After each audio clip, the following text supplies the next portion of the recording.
ಆ ಮೂರ್ಖ ಅಮಿತ್ ಶಾ ಅಲ್ಲಿ ನಿಂತ್ಕೊಂಡು ಆ ಮಾತಾಡ್ಬೇಕಾದ್ರೆ ಅಂಬೇಡ್ಕರ್ ಅಂಬೇಡ್ಕರ್ ಅನ್ನೋ ಬದಲು ದೇವರ ಹೆಸರು ಹೇಳಿದಾಗ ಸ್ವರ್ಗ ಸಿಗುತ್ತೆ ಅಂತ. ಅಂದ್ರೆ ಅವನಿಗೆ ಅಧಿಕಾರದ ಮದ ಆ ಪದಗಳನ್ನ ಅವನ ಬಾಯಿಂದ ಆಡಿಸ್ತಾ ಇದೆ. ಆ ಮದವನ್ನ ಅಳಿಸಬೇಕು ಅಂದ್ರೆ ನಾವು ಅಧಿಕಾರಕ್ಕೆ ಬರ್ಬೇಕು.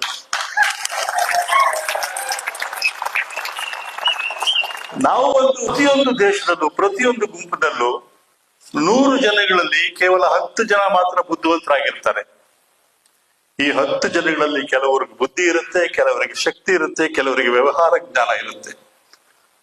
ಅವರೆಲ್ಲ ಸೇರಿ ಒಂದು ಗುಂಪು ಮಾಡಿಕೊಂಡು ಇನ್ನು 90 ಜನಗಳನ್ನ ಶೋಷಣೆ ಮಾಡಿದ್ದೇ ಈ ಸನಾತನ ಧರ್ಮ.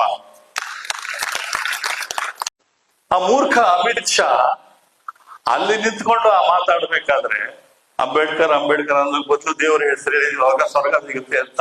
ಅಂದ್ರೆ ಅವನಿಗೆ ಅಧಿಕಾರದ ಮದ ಆ ಪದಗಳನ್ನ ಅವನ ಬಾಯಿಂದ ಆಡಿಸ್ತಾ ಇದೆ. ಆ ಮದವನ್ನ ಅಳಿಸಬೇಕು ಅಂದ್ರೆ ನಾವು ಅಧಿಕಾರಕ್ಕೆ ಬರ್ಬೇಕು.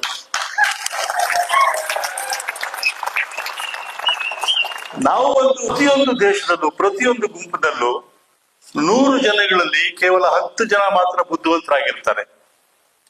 ಈ 10 ಜನಗಳಲ್ಲಿ ಕೆಲವರಿಗೆ ಬುದ್ಧಿ ಇರುತ್ತೆ, ಕೆಲವರಿಗೆ ಶಕ್ತಿ ಇರುತ್ತೆ, ಕೆಲವರಿಗೆ ವ್ಯವಹಾರ ಜ್ಞಾನ ಇರುತ್ತೆ.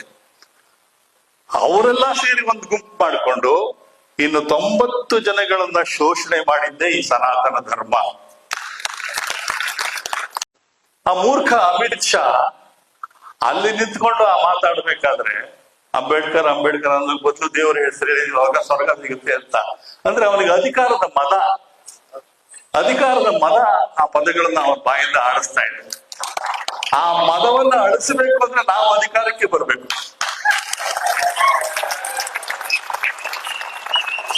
ನಾವು ಪ್ರತಿಯೊಂದು ದೇಶದಲ್ಲೂ ಪ್ರತಿಯೊಂದು ಗುಂಪಿನಲ್ಲೂ 100 ಜನಗಳಲ್ಲಿ ಕೇವಲ 10 ಜನ ಮಾತ್ರ ಬುದ್ಧಿವಂತರಾಗಿರ್ತಾರೆ.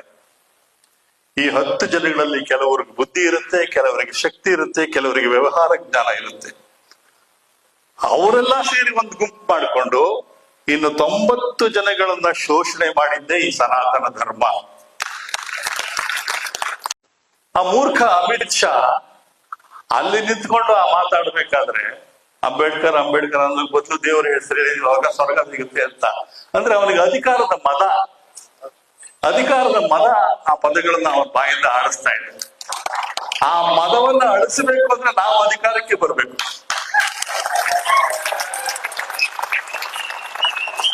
ನಾವು ಪ್ರತಿಯೊಂದು ದೇಶದಲ್ಲೂ ಪ್ರತಿಯೊಂದು ಗುಂಪಿನಲ್ಲೂ 100 ಜನಗಳಲ್ಲಿ ಕೇವಲ 10 ಜನ ಮಾತ್ರ ಬುದ್ಧಿವಂತರಾಗಿರ್ತಾರೆ.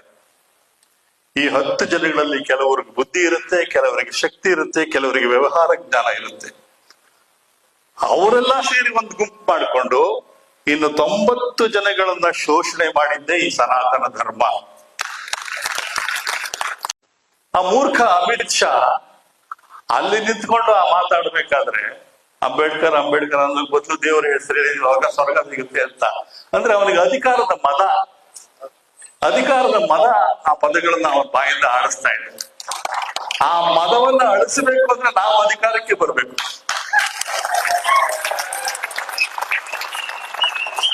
ನಾವು ಪ್ರತಿಯೊಂದು ದೇಶದಲ್ಲೂ ಪ್ರತಿಯೊಂದು ಗುಂಪಿನಲ್ಲೂ 100 ಜನಗಳಲ್ಲಿ ಕೇವಲ 10 ಜನ ಮಾತ್ರ ಬುದ್ಧಿವಂತರಾಗಿರ್ತಾರೆ. ಈ 10 ಜನಗಳಲ್ಲಿ ಕೆಲವರಿಗೆ ಬುದ್ಧಿ ಇರುತ್ತೆ, ಕೆಲವರಿಗೆ ಶಕ್ತಿ ಇರುತ್ತೆ, ಕೆಲವರಿಗೆ ವ್ಯವಹಾರ ಜ್ಞಾನ ಇರುತ್ತೆ. ಅವರೆಲ್ಲ ಸೇರಿ ಒಂದು ಗುಂಪು ಮಾಡಿಕೊಂಡು ಇನ್ನು 90 ಜನಗಳನ್ನ ಶೋಷಣೆ ಮಾಡಿದ್ದೇ ಈ ಸನಾತನ ಧರ್ಮ. ಹೆಚ್ಚಿನ ವಿಡಿಯೋಗಳಿಗೆ ಪ್ರತಿಧ್ವನಿ ಯೂಟ್ಯೂಬ್ ಚಾನೆಲ್ ಸಬ್ಸ್ಕ್ರೈಬ್ ಮಾಡಿ, ಬೆಲ್ ಐಕಾನ್ ಕ್ಲಿಕ್ ಮಾಡಿ.